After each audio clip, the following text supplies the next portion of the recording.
Retour sur le plateau de l'Africa Newsroom où nous a rejoint entre-temps Fally Ipupa, l'artiste internationalement reconnu. Face à lui donc David Wabeladio qui est inventeur d'une écriture dont on parlera tout à l'heure. Ensemble, nous allons faire le point de l'actualité.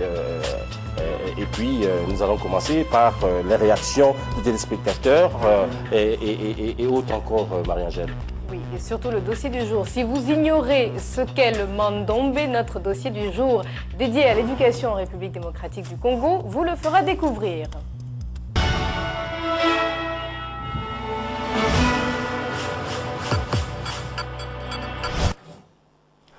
Alors, dans l'inconscient collectif, l'Afrique est essentiellement perçue comme une civilisation de l'oralité et pourtant, ils sont nombreux les Africains qui ont inventé une écriture depuis les hiéroglyphes des Égyptiens. L'une des dernières inventions en matière d'écriture vient d'Afrique centrale et elle intéresse de plus en plus, bien au-delà des frontières africaines. Sur les traces du Mandombe, c'est un dossier de notre envoyé spécial Lizesti Askizimana qui s'est rendu en République démocratique du Congo pour rencontrer l'inventeur de cette écriture. En Afrique, les ancêtres avaient leur propre écriture, des signes qui symbolisaient parfois des concepts précis.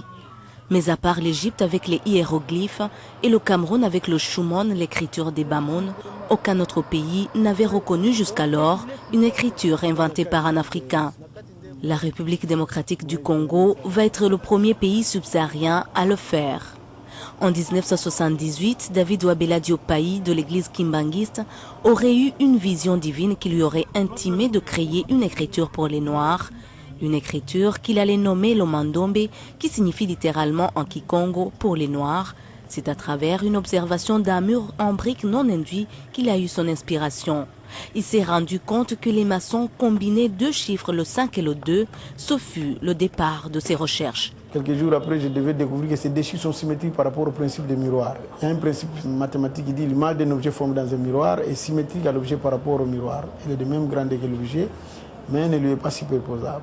Alors quand j'ai évolué en s'accrochant à ce principe, je devais plus tard aussi découvrir que les petits traits que j'ajoutais à chaque élément pour trouver d'autres éléments de forme particulière, ces petits traits-là, je pouvais les faire parcourir une course de moitié sans valeur en mouvement circulaire continu. Et en le faisant parcourir une course en mouvement circulaire continu, l'ensemble des éléments devait se transformer en 5 étapes. Et j'avais retenu chaque étape comme un temps. Au fur et à mesure, la recherche sur cette écriture s'est affirmée. C'est ainsi que l'inventeur, après avoir eu l'aval du père spirituel des kimbanguistes Simon Kimbangu, a entamé la seconde étape de vulgarisation de cette écriture. Il a commencé à l'initier à 2 de ses amis, puis à 21 enseignants. Il s'est également mis à fréquenter des universités pour solliciter des conférences. Je voulais à tout prix que cette écriture soit critiquée, soit appréciée. J'avais besoin des conseils, des professeurs. C'est ce courage qui lui a valu une bonne place au sein de l'université Kimbangu. Cette université, créée par l'église kimbanguiste le 28 novembre 1994, a été la première à donner l'opportunité à cet inventeur d'enseigner le Mandombe en République démocratique du Congo. Cette université, qui accueille tout le monde et pas seulement les membres de cette église, possède 6 facultés.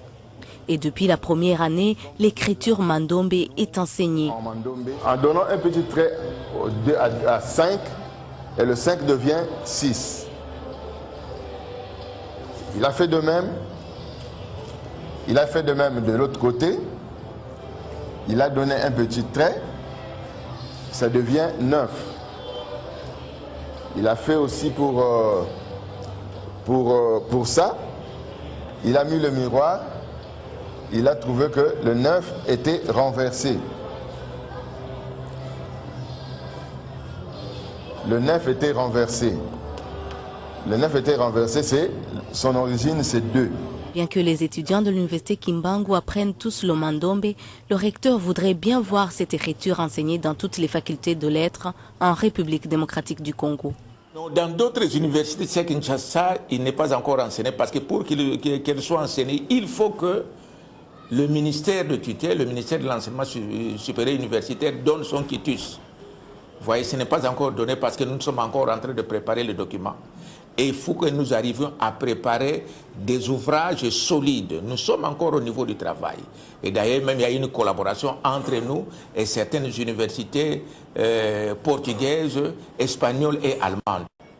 Produire ces manuels pédagogiques restait jusque-là une grande préoccupation pour les responsables de cette université kimbanguiste. Cette écriture mandombe est avant tout syllabique et ne se transcrit pas en alphabet. Kha et A, ce sont des syllabes qui sont dans le même environnement. C'est comme ça que lorsqu'on écrit A, par exemple, quand je tourne comme ça,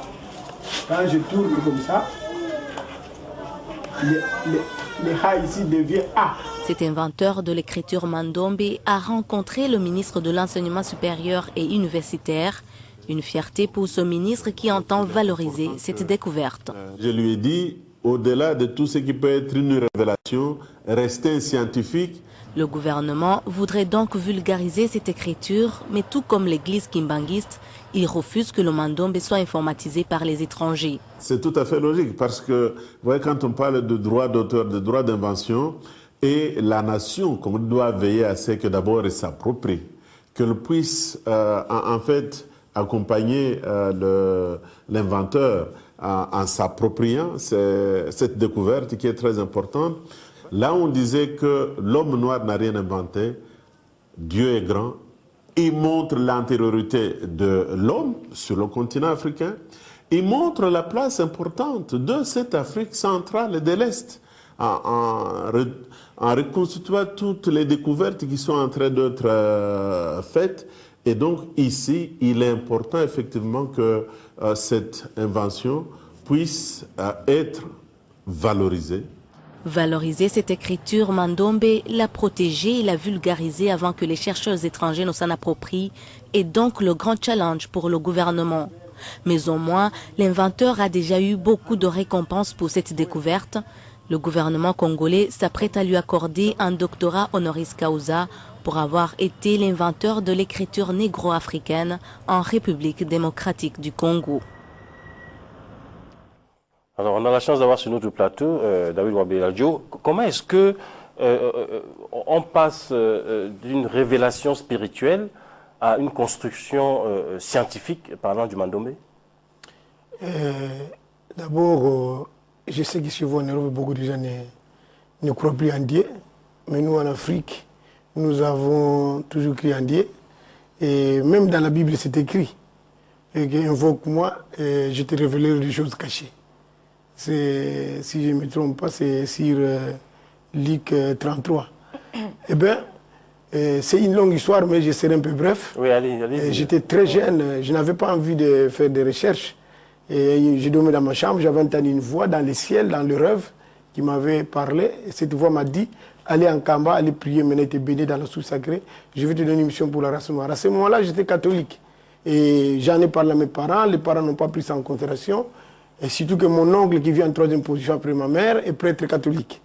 Et c'est lui d'ailleurs qui a fait que je sois baptisé catholique. Et puis après, bon, j'avais quand même insisté. Et nous étions partis avec mes parents. Et Nkamba, c'est la cité sainte de l'église kimbanguiste. Mais ce qui m'a beaucoup réconforté, parce que quand nous sommes arrivés au parking pour prendre le véhicule à destination de Nkamba, mes parents qui m'avaient accompagné ont vécu un grand miracle à tel point qu'ils ont vu maintenant l'apparition de Papa Simon Kimbangu qui était assis à ma gauche dans le véhicule. Et moi-même, je ne le voyais pas, mais eux, ils ont vu et ils n'ont pas pu supporter sa présence. Ils ont fui. Donc une apparition divine. Fally, vous connaissez cette écriture-là, le mandombe? En fait, c'est la première fois, mais par contre, l'église kimbanguiste, vraiment, moi, je suis d'une famille kimbanguiste aussi. Ma mère était kimbanguiste, ma tante, voilà, mais voilà, l'écriture, c'est la première fois, mais bon, je pense que la religion kimbanguiste, je respecte beaucoup. Et qu'est-ce que vous inspire cette écriture? Ouais, ça ne peut que me faire plaisir en tant qu'artiste et musicien. Ça, c'est comme on dit, c'est comme quand on écrit une chanson, c'est l'œuvre d'esprit. Donc, je respecte, surtout que c'est un Congolais. Donc, voilà, on ne peut que louer. Oui, monsieur Wabeladjo, on dit souvent que, enfin, Freud l'a dit, que nos rêves sont l'expression de nos désirs refoulés. Est-ce que vous ne pensez pas qu'au fond de vous-même, vous aviez quelque part caché une envie d'inventer quelque chose? Et j'ai toujours dit aux gens, aux jeunes Africains, même dans les universités, parce que je viens déjà d'animer plus de 258 conférences à travers les universités, que nous ne pouvons pas raisonner dans ce sens-là. Parce que, vous voyez, aujourd'hui, d'après la statistique qu'on a faite par les experts, la jeunesse africaine ne s'intéresse pas à la recherche. Et si on voit en matière de recherche, c'est surtout l'Europe, les pays d'Amérique, hein, et puis de l'Asie. Maintenant, nous devons changer la donne, c'est-à-dire chercher comment percer ce mur-là. Mais est-ce que Mandombe, ça veut bien dire pour les Noirs? Mandombe, c'est un mot kikongo qui veut dire tout simplement ma, donc c'est en fait c'est un mot composé. Hein. Ma qui veut dire maçon, qui veut dire écriture, Ndombe qui veut dire noir. Mais pourquoi attribuer une culture ou en tout cas une race à cette écriture? Parce qu'il n'y a pas forcément d'écriture pour les blancs ou pour les jaunes ou pour les rouges. Pourquoi pour les noirs? On dit les chiffres romains. Pourquoi on dit les chiffres romains? Ce sont des Romains qui ont créé ces chiffres. Ah là, ça mais ce ne sont pas les Romains qui utilisent ça. On dit aussi les tout le monde arabes. peut utiliser ça. D'accord. J'ai appelé ça. C'est une écriture pour les Noirs, mais que tout le monde peut utiliser. Tout à fait. Demain, je pars à l'université, je serai en Allemagne. Il y a une université qui collabore avec moi. L'année passée, j'étais dans cette université, j'ai animé des conférences, on a formé des gens. Il y a même des professeurs qui ont déjà commencé la codification. Et je viens aussi de Lisbonne. Je collabore avec la faculté des sciences sociales de l'université de Lisbonne. Donc l'écriture, c'est pour tout le monde. Tout le monde peut l'apprendre, mais qu'ils sachent que c'est une affaire qui est venue de l'Afrique noire, hein, des Noirs. Comme nous connaissons aujourd'hui les chiffres romains, grâce aux Romains. Est-ce qu'il vous a donné envie d'apprendre cette écriture-là, en tout cas? Vous qui êtes congolais comme lui, est-ce que ça vous a donné envie d'écrire en Mandombe? Oui, vous savez, je suis congolais, donc surtout que ça parle de Mandombe, ça veut dire c'est pour les Noirs. Ben, je suis noir, j'ai essayé d'apprendre. Je pense que si c'est pour tout le Congo, tout le peuple congolais, en tout cas, ça ne me dérangerait pas. Il ne faut pas que ça soit ethnique. Vraiment, si c'est pour tout le Congo, en tant que Congolais, ça ne me dérangerait pas.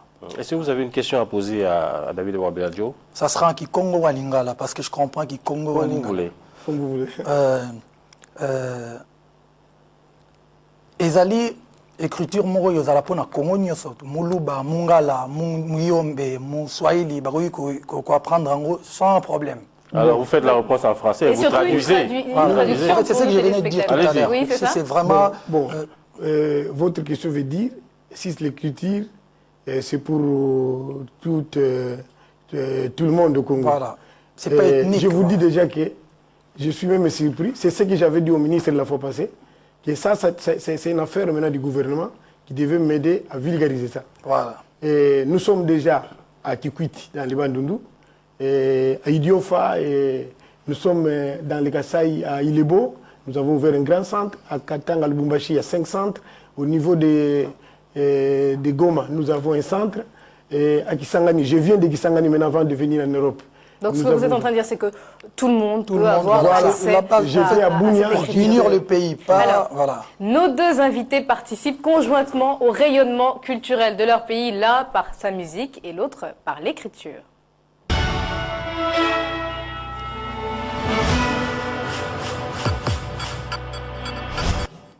Oui, Marie, vous l'avez dit, l'un est artiste musicien connu à l'échelle planétaire, l'autre est inventeur d'une écriture négro-africaine. Fally Ipupa, comment devient-on un artiste musicien de renommée internationale quand on vient de Kinshasa?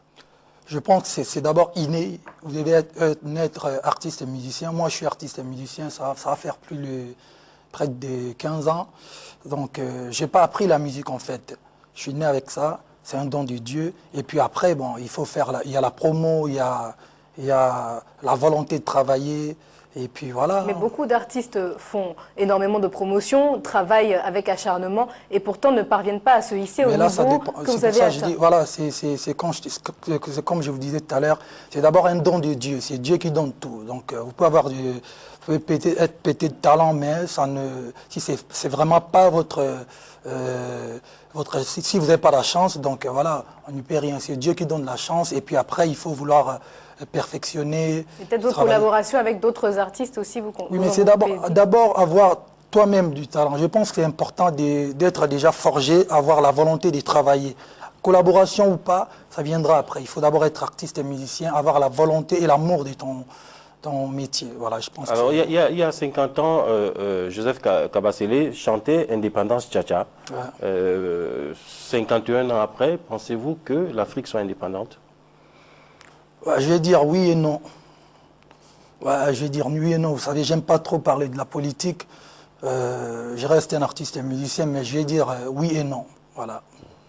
Et au niveau de votre... Qu'est-ce que vous ressentez aujourd'hui quand vous voyez que vous êtes un exemple pour de nombreux Congolais, par exemple? Ça me fait plaisir. J'ai toujours dit à mes fanatiques, il faut avoir la détermination, il faut avoir la volonté et mettre un peu de l'ordre et du sérieux dans ton travail. Et puis, mais la musique, ce n'est pas que de l'amusement, c'est aussi un travail. Non, c'est un travail. Moi, je vis de la musique. Si on enlevait la musique aujourd'hui, je ne sais même pas comment je vais faire pour... faire nourrir ma famille. Donc moi, je suis artiste et musicien. C'est un boulot comme tout autre métier. Donc je pense que je ne changerai pas mon métier. Voilà. David Wabeladjo, il le disait, Fally Ipupa, tout vient de Dieu. Le don artistique vient de Dieu. Quelle peut être la part du travail personnel dans ce que Dieu vous a donné? Bon, mais c'est ce que nous venons de suivre tout à l'heure. C'est-à-dire, j'avais d'abord découvert, moi, que les maçons au monde, en s'y posant les briques, c'est-à-dire les maçons en construisant le milieu des briques, ils entrecroisent des éléments qui ont la forme des chiffres 5 et 2. C'est comme ça que j'ai découvert cette écriture. Et après, j'ai fait un rêve dans lequel j'ai vu, parce que quand j'avais découvert ça, je n'avais pas pensé à faire des recherches avec. J'avais pris ça pour une simple découverte. Mais quand j'ai dormi, la nuit, j'ai fait encore un autre rêve dans lequel Papa Simogimango est à Paris, dans le rêve, et il m'a dit que les deux chiffres-là qui étaient à découvert la journée, c'est avec ça que vous allez faire tout ce dont vous aurez besoin dans l'activité matérielle. Commencez à étudier ça. Et j'ai commencé à étudier ça. D'abord, j'ai découvert que des éléments sont symétriques par rapport au principe des miroirs. Ça qui m'avait beaucoup intéressé, parce que la première découverte, c'était l'intuition. J'avais découvert cette écriture par l'intuition en observant le milieu des briques. Mais il fallait un principe pour développer cette recherche. Et j'ai découvert qu'il fallait utiliser le principe des miroirs et le principe de l'optique. Et en se basant sur ces principes, plus tard, je me suis rendu compte aussi qu'il fallait ajouter des petits traits à chaque extrémité de ces deux éléments que j'avais découvert sur le milieu des briques, et qu'il fallait le faire parcourir une couche de moitié sa valeur en mouvement circulaire continu. Donc ça a été une accumulation, une suite de mi-révélations, mi-sciences qui ont formé cette écriture. Voilà. Alors Fally, vous avez reçu de nombreuses récompenses à travers l'Afrique et même dans le monde. Alors quelle est votre actualité là? Est-ce que vous êtes en train de préparer un nouvel album pour vos fans? Ouais, l'actualité de Fally, déjà demain je pars au Congo-Brazza, je joue les 14 à Brazzaville, les 15 à Pointe-Noire, et après je serai pour le tirage des poules à Malabo, de la CAN. Voilà. Et puis je suis nominé le 6 novembre au MTV Europe Music Award. Je viens de gagner. Ce qui est quand même très très rare pour un Africain. Pour un Africain, donc j'ai demandé à tous les Africains de me voter pour que je gagne au moins cet MTV Europe Music Award. Et puis après, je serai en tournée en Afrique, Abidjan, Tchad, Gabon, il y a plein de dates, donc voilà, c'est à peu près ça. Et mes clips, le DVD collector de mes vidéos sort après-demain. Qu'est-ce que ça vous fait d'être une référence, un exemple, un modèle pour de nombreux jeunes Africains? En tout cas, ça me met un peu de pression quand même, mais ça me fait quand même plaisir. Ça me donne envie d'être sérieux et de bosser. Et je dirais à tous les artistes qui veulent devenir professionnels, il faut avoir la niaque, il faut avoir la volonté, puis ça ira. Voilà. David Wabeladjo, est-ce qu'il y a un tronc commun, une relation entre l'écriture musicale et l'écriture que vous avez découverte? Il y a quelque chose en commun? Lorsqu'il fallait procéder à la nomenclature des éléments, j'avais demandé au professeur qui m'avait suivi en conférence à l'INEKI, dans la faculté des sciences, de pouvoir m'aider à nommer les éléments de cette écriture. Et les professeurs m'ont dit, ah, toi tu as un dieu qui t'inspire, allez demander à ton dieu de te révéler les appellations. Et puis après, je me suis référé à la culture Congo. Il y a, on disait chez nous les Congo, il y a un cantique, pardon, une chanson qu'on chantait dans les temps, mais cette chanson, on joue les tam-tams africains avec des sons. Les sons de Pakundungu. Je peux chanter ça s'il vous plaît? Allez-y. On chantait ça dans tous les villages du Royaume Congo. On disait Ngele, Ngele, Munzila Congo, Ndokote, Lubamba Loame, Lubamba Loame, Vangilanga, Lembo Biame, Lembo Biame, Bakilanga, Ngola Zame, Ngola Zame, Zize, et ce qui veut dire quoi? Evana Zanga, Moneke, Nyoka Moyo, Nyoka Moyo, Ite, Le Mwanandumba. Et moi, Nandumba Kaidi, Waitate. Mais là, vous êtes en train de concurrencer Fally Ipupa, je pense. Je crois que je vais faire la remix de cette chanson. Et ce qui veut dire quoi? En popularité d'ailleurs. David, ça veut dire quoi? Ça veut dire quoi en gros? Il y a un beat même. Je me suis référé à ces deux onomatopées. Et c'est comme ça que les deux éléments que j'avais découverts sur les milieux des briques, j'ai nommé ça Pakundungu et Pelégité. Donc je me suis ressourcé, référé à cette chanson, pardon, je me suis inspiré à cette chanson-là. C'est comme ça que j'ai nommé mes deux éléments, Pakundungu et Pelégité. Vous êtes prêt à récupérer la chanson? Non, en fait, moi, je vais faire la reprise. Donc,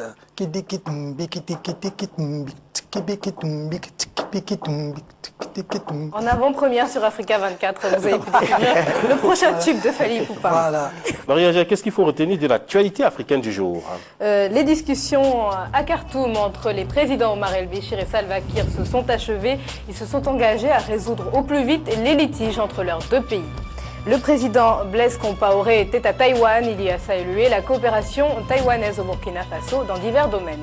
Et enfin, un autre président, celui du Nigeria, veut faire de la CEDEAO une grande famille. Pour Goodluck Jonathan, la sous-région ne doit souffrir d'aucune entrave à la coopération. Alors à suivre les news monde juste après la pause. A tout de suite.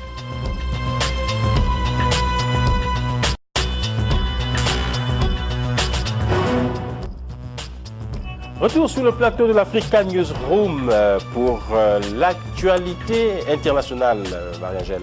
Même si les résultats définitifs du premier tour de la primaire socialiste française ne sont pas encore connus, 85% d'entre eux ont été validés. François Hollande arrive en tête. L'ALBA, le Conseil politique de l'Alliance bolivarienne pour les peuples de notre Amérique, apporte son soutien à Bachar el-Assad. L'Alliance refuse toute ingérence occidentale en Syrie.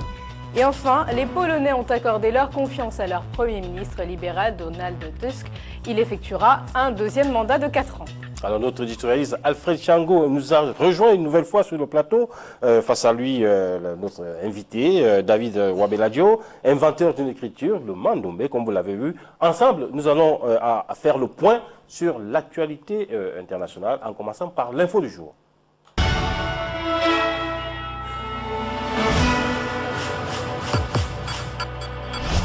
La primaire socialiste d'hier en France a connu un afflux d'électeurs. Ces résultats provisoires mettent en tête du classement François Hollande, suivi de Martine Aubry. Mais celui qui cristallise désormais toutes les attentions, c'est Arnaud Montebourg, arrivé 3e.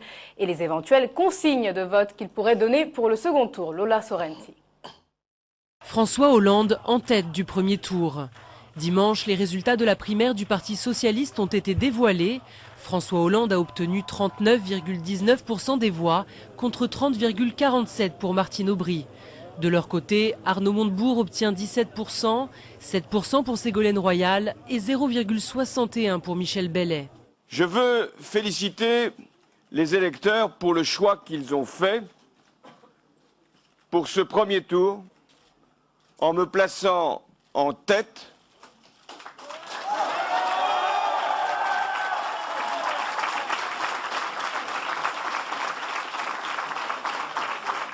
et nettement en tête ce soir.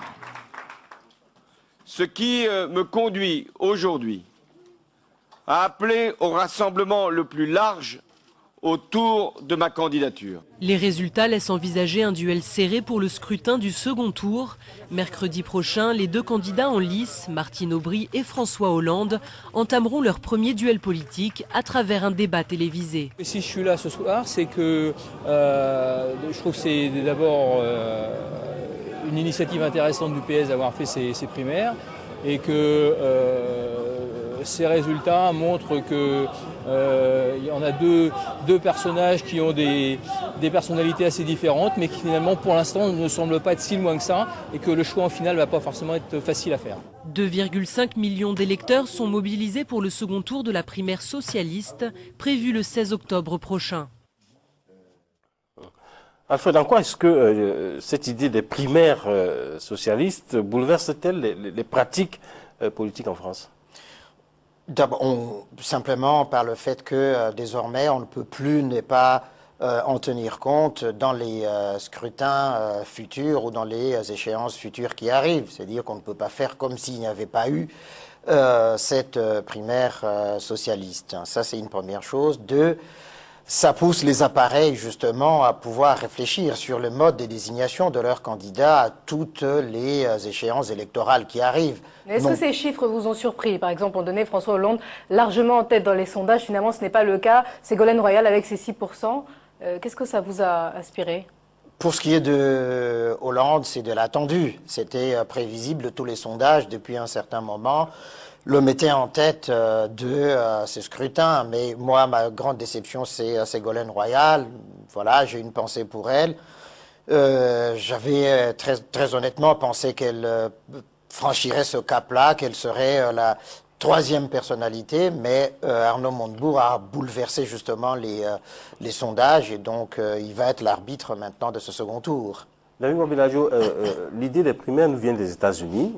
Est-ce que ça veut dire que la société française est en train de s'américaniser? Bon, je ne sais pas, mais ce que je peux dire, que les bonnes choses, on les copie toujours facilement. Si ça peut aider les Français à sortir pour arriver aux élections transparentes, ça n'empêche pas, pas qu'ils puissent copier les États-Unis. Ce sont des mauvaises habitudes qu'on doit peut-être, qu'on ne peut pas copier, mais les bonnes habitudes, on les copie toujours. Alfred, comment peut-on expliquer ce que certains qualifient de débâcle pour Ségolène Royal, elle qui était face à Nicolas Sarkozy lors de la dernière élection présidentielle, se retrouve largement derrière dans cette primaire socialiste? Je pense que cette fois-ci, peut-être elle n'a pas eu le nez creux pour savoir effectivement quel type de campagne mener, quel positionnement politique prendre et quel type d'engagement proposer aux Françaises et aux Français. Et donc, au fond, elle a été un peu en retrait, elle a été surtout sur son expérience de l'élection passée, donc sans véritablement avoir cette perspective justement d'avenir, probablement, et puis la situation de crise actuelle nécessitait peut-être un discours différent, un discours neuf. Donc elle a été presque trop convenable. À mon goût, c'est ça qui a fait effectivement que ça n'a pas pris auprès de l'opinion. Alors, un petit pronostic pour le duel entre Martine Aubry et François Hollande? Écoute, moi je ne lis pas dans le mar du café. Si qui Arnaud Montebourg devrait reporter ses voix? À qui devrait-il reporter ses voix, logiquement? Logiquement, objectivement, les thèses d'Arnaud Montebourg sont proches de celles de Martine Aubry sur un certain nombre de points. Marginalement, en accord avec François Hollande. Logiquement, ça voudrait dire cela. Mais je crois que les électeurs sont assez libres, justement, pour aller, comme on entre finalement dans une démocratie d'opinion, les électeurs sont libres, justement, de leur voix. On ne sait pas ce que ça va donner, en tout cas, ça va être très serré à tous les coups. Après info, la Syrie. Le Venezuela, l'Équateur, le Nicaragua et la Bolivie et Cuba veulent aider la Syrie à sortir de la crise sans intervention occidentale. Pendant ce temps, la répression des autorités syriennes sur la population se poursuit. Sophie Ebrard. L'ALBA assure son soutien au président syrien. Dimanche, le Conseil politique de l'Alliance bolivarienne pour les peuples de notre Amérique, l'ALBA, a rencontré le président Bachar al-Assad. Une réunion au cours de laquelle le ministre des Affaires étrangères vénézuélien a déclaré qu'il fallait à tout prix empêcher l'Occident d'intervenir dans le conflit syrien. Nous n'avons aucun doute sur le fait que les puissances occidentales prennent part aux problèmes internes de la Syrie pour détruire le pays. Il reste entre les mains des Syriens leur patriotisme et leur capacité à empêcher que cela arrive. Principalement visés lors du discours, les États-Unis, vendredi, le Pentagone a appelé Bachar el-Assad à quitter le pouvoir en précisant que son gouvernement poussait le pays sur une voie très dangereuse. Le Venezuela, mais aussi l'Équateur, le Nicaragua, la Bolivie et Cuba proposent de mettre leur expérience politique à disposition de la Syrie. Dans le cadre de l'ALBA, Cuba se sent responsable de faire respecter le droit international et d'exhorter le Conseil de sécurité à respecter son mandat. Nous engageons également l'Assemblée générale des Nations unies et le mouvement des pays non alignés à soutenir le peuple syrien. De son côté, le président syrien avertit qu'il prendra des mesures contre tous les pays qui reconnaîtront le CNS, le Conseil national syrien, organe regroupant la majorité des mouvements opposés au président Bachar al-Assad. Est-ce que cette action des pays, la plupart des pays d'Amérique latine, n'est pas une sorte de caution aussi donnée au pouvoir de Damas de continuer en quelque sorte à réprimer les populations locales? Naturellement, la position de l'ALBA est en contradiction avec justement l'aspiration du peuple syrien qui veut justement sortir des griffes de Bachar al-Assad.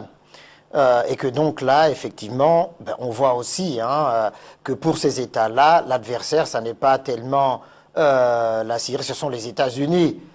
Et donc il y a transposition des problématiques latino-américaines vers le cas syrien.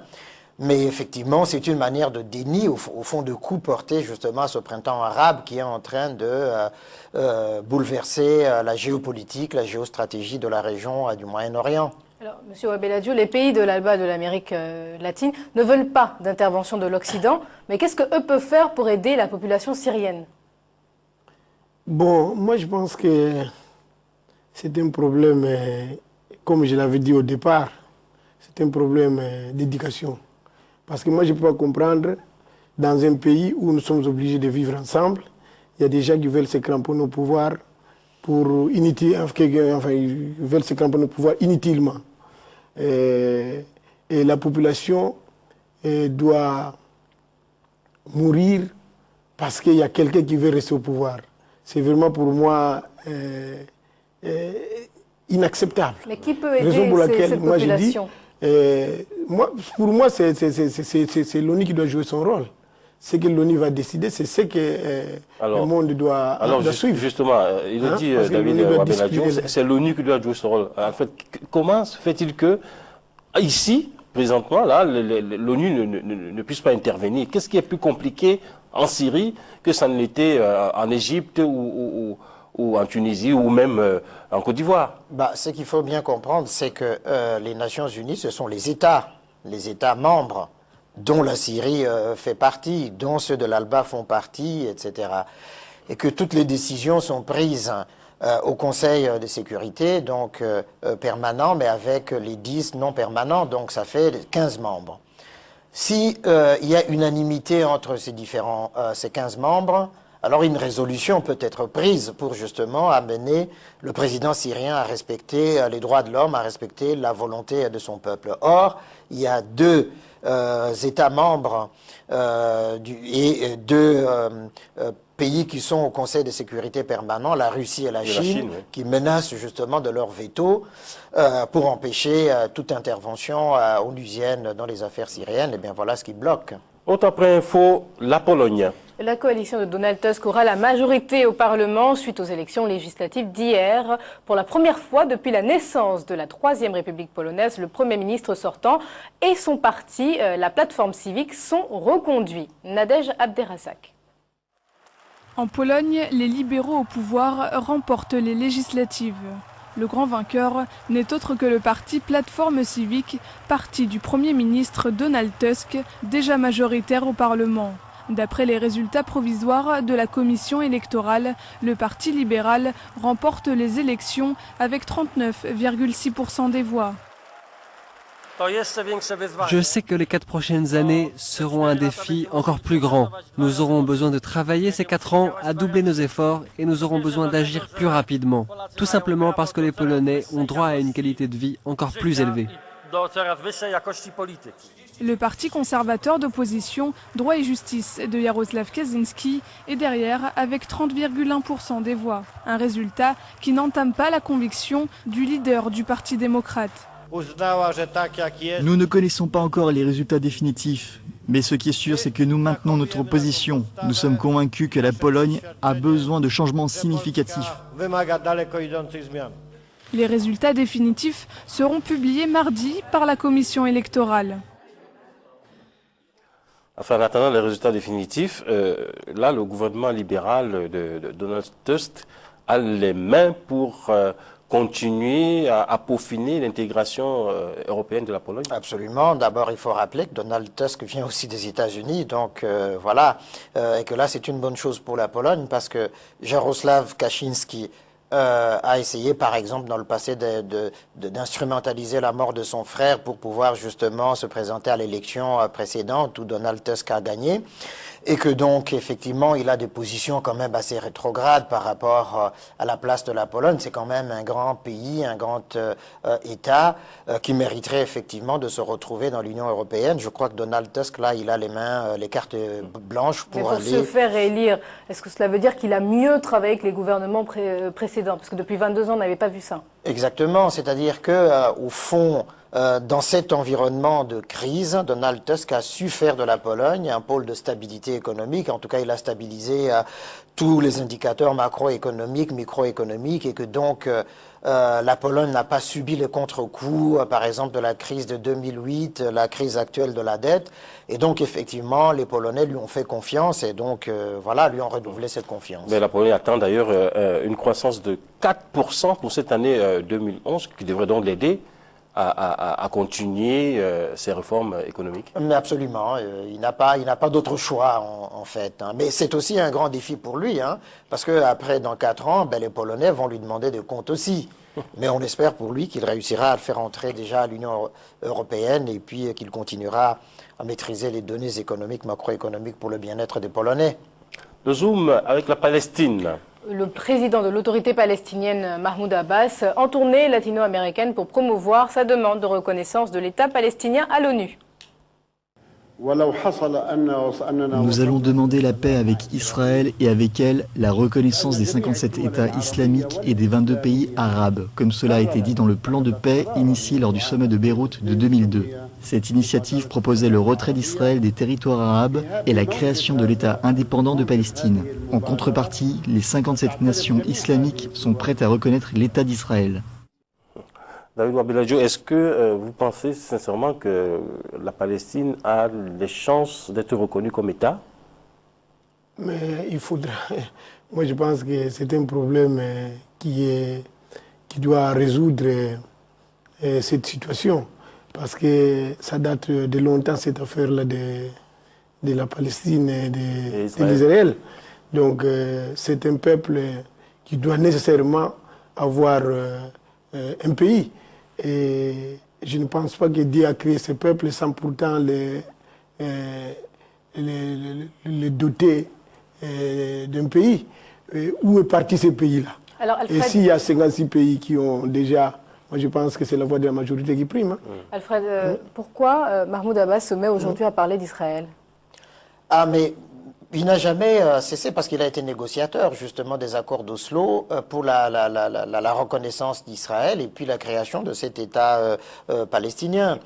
Et au fond, il doit continuer justement cette campagne qu'il a menée aux Nations Unies. Il doit convaincre le plus des pays possible à travers le monde parce qu'il faut réparer cette injustice-là. Depuis 1947, 48, la résolution 181, 242 en 1967 reconnaissait ce principe de 2 États, un État palestinien, un État israélien. Il n'y a pas de raison effectivement qu'aujourd'hui on en soit encore là à voir les Palestiniens quémander de la communauté internationale la reconnaissance de cet État-là. Mais le fonctionnement même de l'ONU, où justement il y a ce fameux veto de l'un des membres permanents du Conseil de sécurité, est-ce que ce n'est pas un frein à ce genre de demande? Mais tout à fait, mais on a remarqué aussi qu'à l'UNESCO, par exemple, il y a eu unanimité de tous les États pour reconnaître l'État de la Palestine. Et d'ailleurs, la réponse des Russes et des Chinois aux États-Unis dans l'affaire syrienne leur réponse tient compte justement de cette menace de veto américain sur la question palestinienne. L'info en Telex, en commençant par l'Europe. La chancelière allemande Angela Merkel et le président français Nicolas Sarkozy se sont prononcés en faveur d'une recapitalisation des banques européennes selon des critères communs. Alors ils ont proposé des modifications importantes au traité européen allant dans le sens d'une plus grande intégration de la zone euro. Aux États-Unis, le gouverneur de Californie a ratifié samedi la loi du rêve ou Dream Act qui avait été votée par le Parlement de l'État. Cette loi est en faveur des étudiants sans papier qui seront autorisés à recevoir des bourses pour terminer leurs études supérieures. Et enfin, le chiffre du jour, 200 000 réservations pour l'iPhone 4S. L'opérateur téléphonique américain AT&T a annoncé hier soir que le lancement de la dernière génération de l'iPhone connaissait un succès sans précédent avec plus de 200 000 réservations prises aux États-Unis en moins de 2 heures. Quels peuvent être les enjeux de la récapitalisation des banques? Bon, l'enjeu, c'est la stabilité économique, monétaire, financière de l'Union européenne. On voit bien qu'il y a un certain nombre d'institutions bancaires très importantes qui sont aujourd'hui secouées par cette crise de la dette et dont les fonds propres ne suffisent plus à garantir justement l'existence. La recapitalisation permet justement aux États de prendre sur eux une partie justement de cette dette pour stabiliser les banques et ensuite effectivement permettre de les renflouer. Mais les États ne perdent rien du tout parce qu'on l'a vu en 2008 lorsque justement ces mêmes États avaient injecté des milliards d'euros pour soutenir un certain nombre des banques. Tout de suite, au bout d'1 an, ils ont remboursé non seulement les prêts qui leur avaient été consentis par les États, mais avec des intérêts énormes pour les États. Juste une petite dernière chose. Le seul regret, c'est qu'effectivement, il y en a toujours pour les banques, sauver les banques, mais le peuple qui souffre, les retraités, etc., ne bénéficient pas justement de cette générosité des États ni des banques. Hein. Voilà. Monsieur Wabeladio, en quelques mots, cette loi aux États-Unis en faveur des étudiants sans papier qui pourront recevoir des bourses. Mais moi, j'ai toujours dit, le monde est cyclique. Hein. Parce que quand les Européens venaient en Afrique pour explorer l'Afrique, ils n'avaient pas de visa. Ils venaient massivement en Afrique. Et c'est tout à fait normal qu'à leur retour, qu'ils accordent des bourses aux étudiants sans papier. Parce que parmi ces étudiants, peut-être, naîtra, qu'est-ce que je voulais dire, le futur président de la République. Qui savait qu'un jour, un Kenyan pouvait avoir un enfant qui a fait, disons, l'honneur. Vous parlez du président américain Barack Obama. Donc c'est tout à fait normal. Nous sommes un seul peuple, parce que Dieu nous a créés, d'après ce qu'on nous a toujours dit dans la Bible, nous étions créés par deux personnes, il y a Adam et Ève, et nous devons évoluer ensemble. Nous sommes obligés de vivre ensemble. Voilà. À suivre l'infosport, le décryptage, le clin d'œil sur un des programmes d'Africa 24 et bien sûr notre chronique du jour. A tout de suite.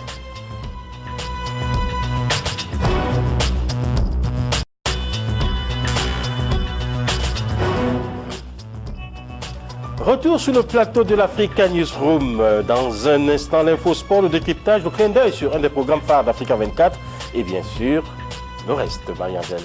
Un artiste, Fally Ipupa, est sur ce plateau et c'est une chronique musique que nous présente Cynthia.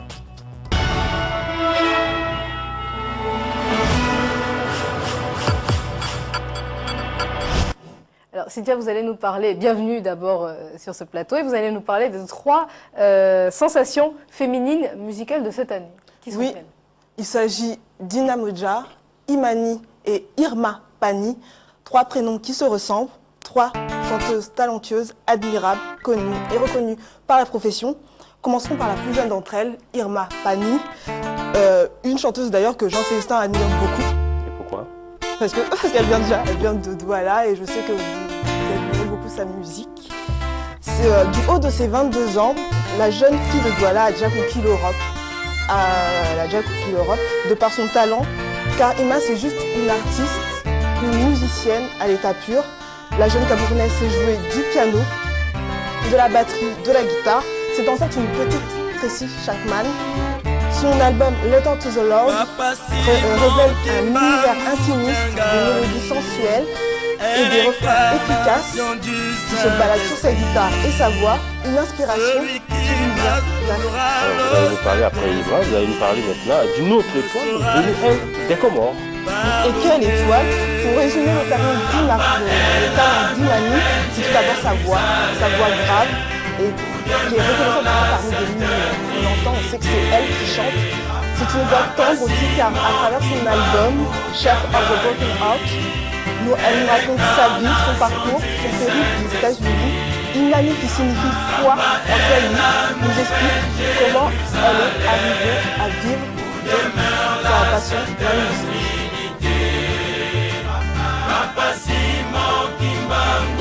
J'ai commencé la musique aux États-Unis, dans les petits bars, avec des petites chansons, et ensuite j'ai décidé de revenir à Paris pour commencer sérieusement ma carrière avec une moto que j'avais réalisée aux États-Unis. Et de là, j'ai marché d'un endroit, plein de petites scènes à Paris, jusqu'à ce que je me fasse repérer par un producteur.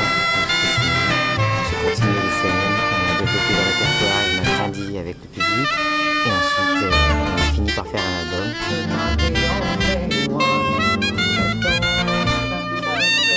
Si elle est à la rencontre d'une autre pépite qui nous vient du Mali. Si on a bien une qui n'arrête plus, c'est bien elle, Ina Modja. Après avoir fait un carton total avec son nouveau single French Cancan, qui est entre parenthèses l'hymne national du service de production de Africa 24, elle nous sort le 31 octobre prochain son album Love Revolution, un titre en anglais comme la plupart de ses chansons. Une maîtrise de la langue de Shakespeare qui s'est naturellement imposée chez la jeune Malienne. Au Ghana, et où ma première langue c'était l'anglais. Donc quand j'ai commencé à parler, la première langue que je parlais c'était l'anglais. Et je crois que la langue des émotions c'est aussi la langue de l'enfance. Et comme c'est la première langue que je parlais, et c'est une langue qui revient spontanément quand je suis énervée ou quand je crois que c'est lié beaucoup à l'émotionnel. Ina Modja qui est aussi mannequin car elle est l'égérie célèbre de cosmétiques pour les tous les rois de la terre y séjourneront pour prendre les ordres auprès du roi des rois.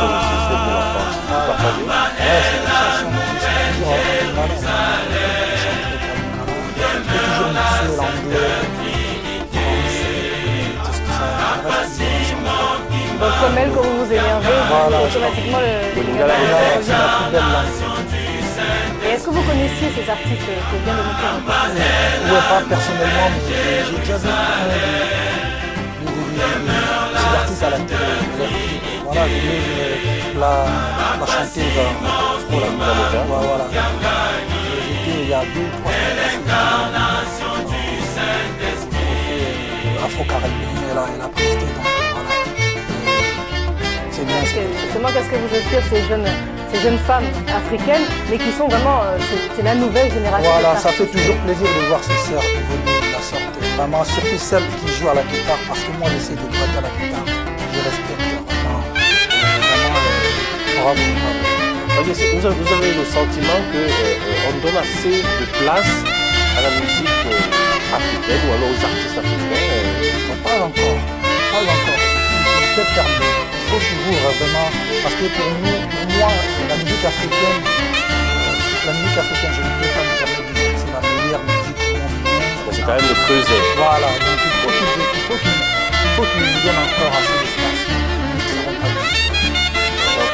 Assez d'espace, c'est quoi? C'est dans les médias? Dans les télés, il ne faut pas qu'ils fassent la discrimination, genre de chanter en Lingala ou en Bambara ou en Wolof, histoire de quota, genre avant de faire passer les clips, ça chante en français ou en anglais. Michael Jackson chantait toujours en anglais, mais nous au Congo on dansait ses chansons, on faisait passer ses clips. Donc voilà, pour moi il faut qu'ils arrêtent, il faut voilà. Il faut qu'ils s'ouvrent au reste du monde, à l'Afrique en particulier. Voilà, parce qu'en Afrique il n'y a pas cette espèce de quota pour les artistes européens, américains. Notre info sport, Les éliminatoires de la 28e Coupe d'Afrique des Nations sont terminées. On connaît désormais le nom des 16 équipes qualifiées pour ce grand rendez-vous continental. On connaît aussi les grands absents de cette édition, notamment Cameroun, ou encore le Nigeria, la RD Congo et l'Égypte. Alors, Fally, qui vous êtes de ce pays-là, comment vous réagissez à l'absence de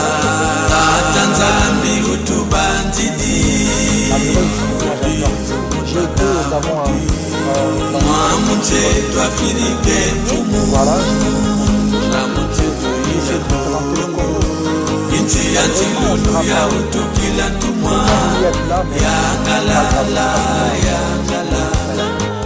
Afrika ununge upembelwa nani wazaya vomu Afrika mulenda utuba pemu imwetaji javezo kwa mintungi meto ewa wetaji detitu kubenzo kanda janchona wa utuba tatanzambi tukutondele ya galala ya Afrika ununge ukembelwa nani wazaya vomu Afrika ulenda utuba pemuzi ingwetaji javezo kapa mintungi meto ewa wetaji detitu kubenzo kanda janchona wa utuba nzulu tatanzambi tukutondele. Hier et retour sur les propos du président Delekam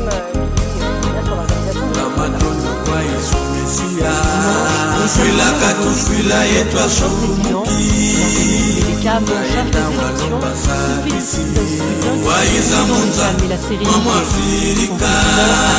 de lui-même l'organisation en se rendant directement dans les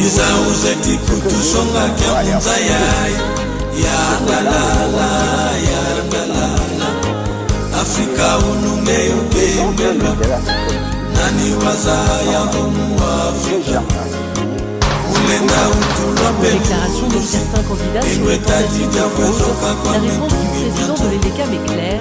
ewa wetaji detitu kubenzo kanda janchona wa utuba tatanzambi tukutondele ya galala ya galala Afrika ununge upembelwa nani wazaya vomu Afrika ulenda utuba pevu L'EDECAM a beaucoup parlé notamment sur sa capacité à organiser les élections qu'un organisme non gouvernemental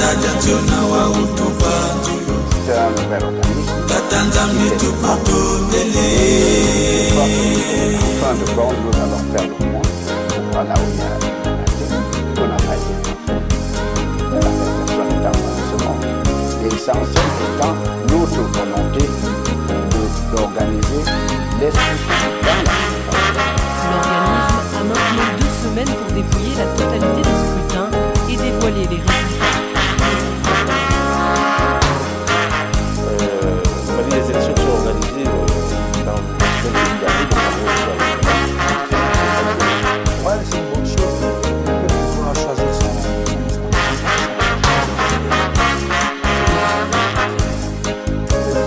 Vous avez suivi un peu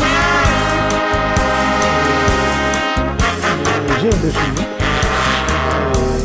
Moi, personnellement, j'ai toujours dit les élections africaines, ils ont fait très très attention. Pour éviter d'abord la barbarie et contester les élections qui va rendre ce qui s'est passé. Yangalala, yangalala, Afrika ununge upembelwa nani wazaya vomu Afrika ulenda utuba pemuluzi ingwetaji javezo kapa mintungi myanzo ewa wetaji jetitu kubenzo kanda janchona wa utuba tatanzambi tukutondele yangalala yangalala Afrika ununge upembelwa nani wazaya vomu Afrika ulenda utulwa pemuluzi ingwetaji javezo kapa mintungi myanzo ewa wetaji jetitu kubenzo kanda janchona wa utuba tatanzambi tukutondele Ça veut dire lutter ensemble contre la corruption. Il